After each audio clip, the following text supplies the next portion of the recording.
Bienvenue à tous, vous êtes sur Gigafourmis, la chaîne avec les fourmis les plus balèzes du game. Aujourd'hui, je vous présente une colonie de fourmis qui déboîte. Pour le coup, elle est vraiment balèze, je pense que c'est une de mes espèces les plus incroyables du moment. Ce sont les fourmis tisserandes, les Eucophylla smaragdina. Et le truc incroyable avec cette espèce, alors il y en a plusieurs, mais vous allez voir, mais le truc principal, c'est qu'elle a la capacité de tisser de la soie, de la toile, et en fait, dans la nature, elles se font des nids dans les arbres, dans les plantes, en tissant des feuilles entre elles, ce qui forme des espèces de boules entre les feuilles, et elles vivent à l'intérieur, ça forme leur nid. Donc c'est une espèce qui dans la nature vit en hauteur, dans les arbres, les branches, les arbustes, les buissons, etc. Ce qui fait que vous allez voir, mais pour l'élever, on doit faire une installation qui change de mes autres espèces qu'on voit d'habitude sur la chaîne. Il y a autre chose aussi, c'est que j'ai été très surpris par la vitesse de développement et l'activité qu'ont ces fourmis. Donc reprenons depuis le début. J'ai commencé cet élevage vers mi-août, le 20 août 2024 environ. Là actuellement, pour vous donner un ordre d'idée, on est le 17 décembre 2024 et j'avais pris la colonie chez mon partenaire Antenco. Il faut savoir rapidement qu'avant cette colonie-là, j'en avais testé une autre qu'un pote m'avait donnée, sauf qu'elle était en très mauvais état quand elle est arrivée chez moi, donc elle n'a pas survécu une semaine. Mais en découvrant cette espèce comme ça, c'est là que je me suis dit que je voulais en élever et donc j'ai retenté l'expérience avec une belle colonie cette fois-ci qui venait de chez mon partenaire. Quand j'ai commencé, j'avais une quinzaine d'ouvrières, donc je les ai installées dans un petit terrarium avec une porte qui s'ouvre sur le devant. Et là, j'ai fixé avec de la pâte à fixe qui est pas toxique pour elle, 3 tubes à essai, 2 secs et 1 humide. Donc ça, tout ça, je l'ai fait sous les conseils de Thibaut, le gérant d'Antenco. Et parmi ces 3 tubes, il y avait celui dans lequel les fourmis étaient arrivées. À partir de là, je commence à m'en occuper comme quasiment toutes mes autres espèces, à l'exception que celles-ci, il faut les nourrir en hauteur. Donc je leur laisse en hauteur, grâce à des supports magnétiques, un abreuvoir à eau et des liquides sucrés et insectes chaque semaine. Et déjà là, je me rends compte que c'est des grosses mangeuses, elles mangent bien, etc. Et en fait, très vite, je suis passé à une colonie qui est maintenant à plus de 50 ouvrières. Et je l'ai pas vu venir, c'est arrivé comme ça. En fait, je m'attendais à ce que ce soit une espèce avec laquelle j'allais un peu galérer, qu'elle est dure à faire démarrer. Et en fait, pas du tout. C'est une espèce qui tout de suite a déboîté, j'ai eu tout de suite beaucoup de couvains et elles en ont toujours actuellement beaucoup, donc elles ont des œufs, des petites larves qui se transforment en grosses larves et qui se transforment ensuite en nymphes, et les nymphes d'ailleurs sont très allongées, sont très marrantes chez cette espèce. Et une fois que la nymphose est terminée, ça donne une nouvelle ouvrière adulte. Et donc j'ai vraiment été surpris. Attention, si vous voulez élever cette espèce-là, je me suis rendu compte en me renseignant que c'est des colonies qui font des centaines de milliers d'individus. Je ne sais pas si à long terme on arrivera à maintenir ces animaux dans de bonnes conditions. Parce que déjà là, du haut de leur petit nombre, j'ai eu une évasion et elles arrivent très facilement à passer les produits anti-évasion, à s'échapper par les aérations. Elles sont très agiles, elles sont déjà très voraces, assez agressives. Alors elles sont inoffensives, mais par contre elles sont vachement sur le qui-vive, sur la défensive. Dès que je touche un truc, elles restent un peu, comment dire, avec leurs mandibules, elles m'attendent pour se défendre. C'est assez marrant, vous le verrez à l'image.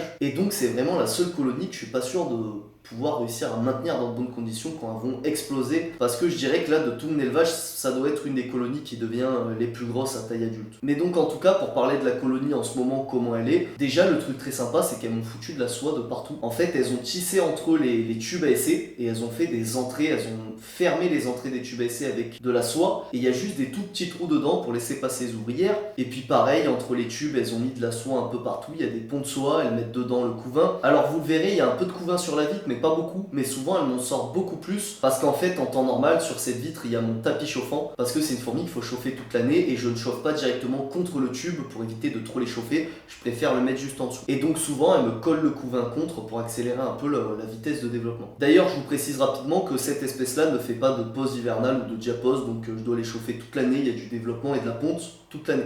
En ce qui concerne le pays d'origine, elles peuvent venir de 2 endroits, soit d'Australie, soit d'Asie. Et ça dépend de la couleur. Donc si elles sont plutôt vertes, c'est l'Australie. Si elles sont plutôt oranges, comme les miennes, c'est d'Asie. Donc les miennes, elles viennent d'Asie, normalement de Thaïlande. Pour les nourrir, je vous en ai parlé un peu au début, mais on doit les faire nicher en hauteur dans les tubes. Et pour la nourriture, c'est un peu pareil, on doit leur mettre aussi la nourriture en hauteur. Alors c'est des grosses mangeuses, je pourrais les nourrir un jour sur 2, elles mangeraient. Elles ont d'ailleurs dédié un de leurs tubes au stockage de nourriture, elles ont laissé les insectes sécher là-dedans et de temps en temps elles les sortent. Et c'est assez marrant parce que quand tu tends un insecte aux ouvrières qui sont sur les parois, elles l'attrapent et après ils restent fixés aux parois, elles sont très agiles. Et c'est une fourmi, quand tu l'attrapes avec une pince ou quoi, t'as un peu la sensation que c'est comme des ventouses. Leurs pattes sont très bien accrochées et elles s'étirent, c'est assez marrant, ça je sais pas si je pourrais vous le filmer. Mais en tout cas, quand on a la sensation en vrai, c'est vraiment rigolo, on a l'impression de toucher une ventouse. Et donc quand on leur donne des insectes comme ça, elles bougent pas du tout, elles ont l'insecte et puis au bout d'un moment, elles vont le ramener dans le tube pour le donner à leurs larves et qu'elles puissent bien se développer, qu'elles aient pas mal de protéines.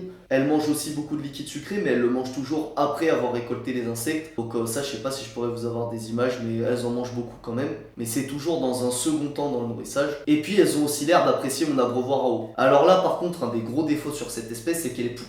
Elle est dégueulasse. Alors ce qui se passe, c'est qu'elle mange beaucoup. Et le fait qu'elle mange beaucoup fait qu'elle produise énormément de déchets. Donc ce qui se passe pour les déchets, c'est qu'elle les balance par terre dans l'aire de chasse. Ça, c'est assez facile au niveau entretien parce qu'en général, il y a très peu de fourmis sur le sol. Elles sont sur les parois et dans les tubes, elles sont pas trop au sol. Ce qui fait que je peux juste venir avec un coton mouillé les enlever, c'est très facile. Et par contre, le truc dégueulasse qu'elles me font, bon, vous voyez à l'image, hein, c'est qu'elles chient partout sur les vitres, sur le plafond, même sur les abreuvoirs et les gamelles. Elles me repeignent tout le terrarium, ce qui fait que de temps en temps, je suis obligé de passer un coton mouillé puis du sopalin pour pas qu'il y ait de traces et qu'on voie bien à l'intérieur. Et là, je dois faire un peu plus attention parce qu'en général, il y a des fourmis partout sur les parois. Alors dans cette vidéo, j'ai pas trop galéré parce que quand elles m'ont vu en train de nettoyer, elles sont rentrées un peu dans les tubes, elles ne sont pas trop montées dessus. Mais d'habitude, j'ai souvent une petite dizaine de fourmis qui me montent dessus. C'est surtout que visuellement, c'est pas beau, mais sinon, il n'y a pas d'odeur ou quoi, donc c'est pas trop dégueulasse. On va devoir bientôt, je pense, changer leur terrarium parce qu'il y a des petits jours par lesquels elles arrivent à passer. Et vu qu'elles sont de plus en plus nombreuses, j'ai peur que ça soit bientôt ingérable dans cette installation et que ça devienne une vraie passoire avec des fourmis qui sortent toutes les 2 secondes.